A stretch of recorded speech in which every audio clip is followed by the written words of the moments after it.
Assalamualaikum warahmatullahi wabarakatuh. Selamat datang di channel Nasihat Kehidupan, channel yang selalu setia menemani Anda dengan kisah-kisah dan cerita yang menarik, seperti kisah berikut ini yang berjudul Visi dan Misi yang Diemban Satrio Piningit. Kehadiran sosok Satrio Piningit di bumi pertiwi ini bukan tanpa tujuan atau tanpa misi, akan tetapi sudah barang tentu kehadirannya membawa amanat kehidupan yang harus disampaikan dan dilaksanakan. Hal ini demi kelangsungan kehidupan di bumi pertiwi ini. Adapun visi dan misi yang diemban oleh sosok Satrio Piningit dapat dijelaskan bahwa kehadirannya akan membawa suatu perubahan peradaban yang luhur, sebagaimana visi dan misi beliau sebagai berikut: memperbaiki atau membenahi peradaban yang hancur. Visi dan misi yang pertama ini sudah tidak bisa ditawar lagi dan merupakan prioritas yang harus diutamakan. Hal ini dikarenakan keberhasilan beliau dalam membenahi peradaban yang hancur akan mempengaruhi dan ikut menentukan keberhasilan visi dan misi yang lain di bidang yang akan dikerjakan. Dalam hal ini adalah membenahi peradaban antara manusia yang satu dengan manusia yang lain, baik itu antara manusia sebagai individu maupun manusia yang kapasitasnya berkelompok atau golongan, atau ras atau bangsa. Membenahi peradaban manusia dalam kaitannya dengan makhluk yang lain, baik itu terhadap hewan maupun tumbuhan. Beliau juga akan menyatakan kehidupan batin pada kehidupan lahir, serta memperkenalkan kehidupan lahir ke batin. Membentuk tatanan kehidupan setelah peradaban yang hancur berhasil dibenahi dan kelangsungan kehidupan berjalan sebagaimana mestinya, barulah beliau membuat tatanan kehidupan ke depan yang mencakup tatanan berbangsa dan bernegara.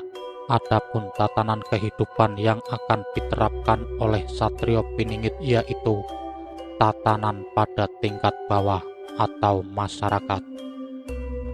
Tatanan kehidupan yang dikehendaki oleh Satrio Piningit berlandaskan tatanan yang ingsun rahayu balarea waluyo, yang dimaksudkan dengan tatanan pada tingkat tersebut agar terciptanya kehidupan rakyat, baik itu yang berupa keselamatan, kebahagiaan, ataupun kemuliaan dalam kebersamaan. Pada tatanan di tingkat bawah ini, untuk mewujudkan terciptanya tatanan tersebut dibekali dengan ilmu atau jurus dasar, jurus tentang solusi kehidupan sebagai senjata pertahanannya. Tatanan tingkat pamong praja atau pemerintahan. Yang dimaksud dengan tingkat pamong praja adalah tingkat dalam pemerintahan, yang mana di tingkat ini membentuk tatanan sebondo, serikso, sebobot, sepihanean. Sedangkan yang dikandung dalam kata tersebut pada tingkat pemerintahan adalah berkeadilan yang menyeluruh dalam segi kemanusiaan. Jadi pada tingkat pamong praja adalah landasan tatanan yang digunakan adalah rasa keadilan atas dasar sesuai dengan proporsional. Apabila tatanan tersebut telah dilaksanakan, maka akan tercapainya kemakmuran atau sejenisnya dalam kehidupan masyarakat. Sedangkan untuk mendukung tercapainya tatanan kehidupan pada tingkat pamong praja dibekali dengan ilmunya yaitu jurus kasar.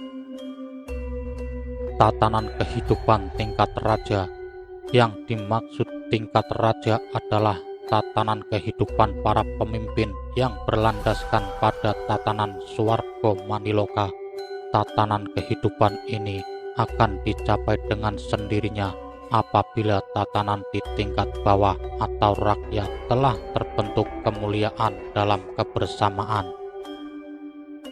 Hal ini juga tidak dapat dipisahkan tercapainya pada tingkat pamong praja atau pemerintah yang berkeadilan menyeluruh bagi kemanusiaan.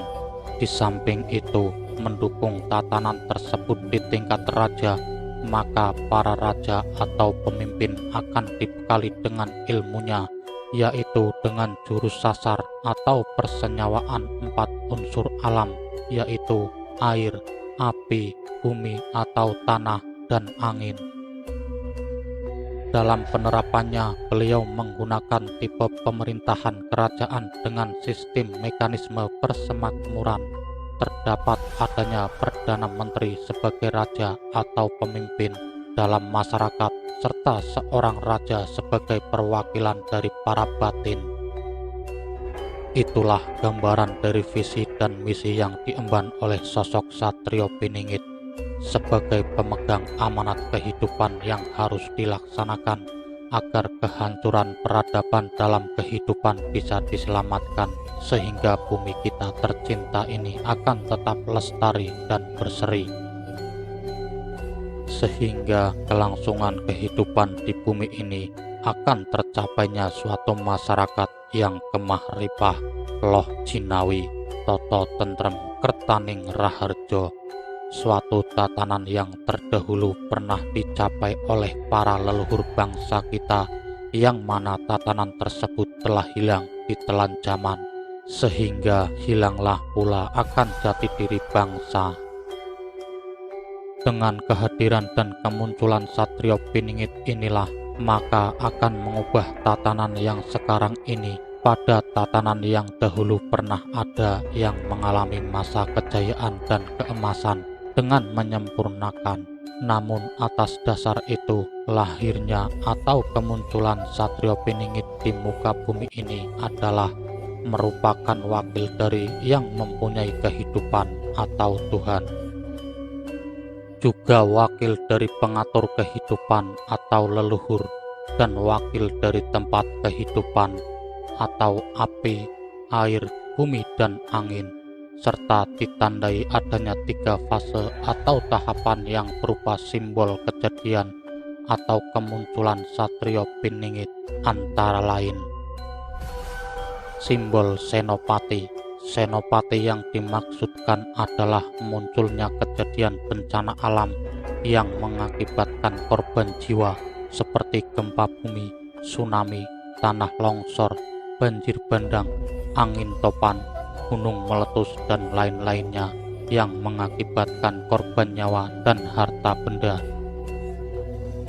Jika akan terjadinya koro-koro di bumi ini, sehingga hal tersebut mendorong sosok Satrio Piningit untuk meredam dan menghentikan koro-koro, dengan kata lain munculnya pahlawan koro-koro. Simbol Bojonegoro. Bojonegoro yang dimaksudkan adalah suatu tatanan yang akan dijalankan untuk membuat masyarakatnya merasakan aman, damai, dan tentram, atau sumber kenikmatan bernegara. Masyarakatnya tidak merasakan ketakutan lagi atas terjadinya bencana alam yang mengakibatkan korban jiwa, karena senopati atau simbol kejadian yang mengakibatkan kematian sudah dihentikan oleh Satrio Piningit. Simbol Notonegoro. Yang dimaksudkan Notonegoro adalah sebuah program kelanjutan visi dan misi untuk menata negara. Di fase inilah mulai bermunculan romo-romo atau leluhur yang terdahulu, dan beo-beo atau binatang yang berbicara untuk menyampaikan pesan ke Satrio Piningit. Dukungan dari golongan leluhur dan bintang inilah yang juga diambil bagian peran dalam mewujudkan penataan bernegara. Dalam hal ini, proses keseimbangan dalam kehidupan antara manusia, leluhur, dan binatang bisa menjaga kelangsungan hidup, karena tugas dari Satrio Piningit bukan hanya kepada golongan dohir saja, tetapi juga dalam kehidupan batin yang akan disempurnakan. Sungguh dalam hal ini, kehadiran sosok Satrio Piningit dalam rangka memenuhi panggilan kehidupan dan mengemban amanat kehidupan bukanlah sekedar hanya panggilan atau tugas, melainkan amanat kehidupan yang harus dijalankan. Karena tanggung jawab dan konsekuensi yang sangat besar inilah, beliau Satrio Piningit telah membekali wakil-wakilnya atau ratu yang nantinya bisa melaksanakan tugasnya masing-masing. Kehadirannya di muka bumi ini tentunya dengan membawa kekuatan Tuhan, kekuatan leluhur, dan kekuatan 4 unsur alam. Baginya tugas yang mulia tersebut tidak akan pernah gagal, dikarenakan segala sesuatu telah dimiliki seperti senjata yang menjadikan alat untuk memimpin. Adapun kekuatan alam sebagai senjatanya antara lain air untuk mempermalukan atau menenggelamkan bagi yang memusuhinya, api untuk membasmi angkara murka atau membumi hanguskan, bumi untuk mengutuk musuhnya atau sebagai rantai pengikat musuh, dan angin sebagai pelindung atau sebagai perisai. Sudah tentu dan jelas kehadiran sosok Satrio Piningit di muka bumi ini tiada tertandingi dari berbagai sisi, baik itu dari sisi bela diri ala ilmu sakti maupun dari sisi bela diri berfilosofi. Hal ini seperti lazimnya bahwa bela diri ala ilmu sakti untuk mewakili orang yang berilmu sakti dengan keluhurannya, serta bela diri berfilosofi untuk mengalahkan orang yang berenergi materi tinggi. Di samping itu, kehadiran beliau untuk menyempurnakan ilmu-ilmu yang telah ada, yaitu ilmu yang bersifat menghancurkan penuh tipuan, menjadikan ilmu kesempurnaan yang bermanfaat bagi kelangsungan kehidupan. Demikianlah bahasan mengenai sosok Satrio Piningit, tentang jati dirinya, gelar yang disandangnya, serta tujuan, visi atau misi yang diemban sebagai wakil dari Tuhan. Adapun referensi kajian-kajian yang telah dipaparkan oleh para leluhur dalam tulisan berupa-rupa karya warisan leluhur dari kitab yang ada ataupun dalam tulisan prasasti sebagai bekal penguat kita sebagai generasi muda yang dituntut untuk meneruskan cita-cita para leluhur.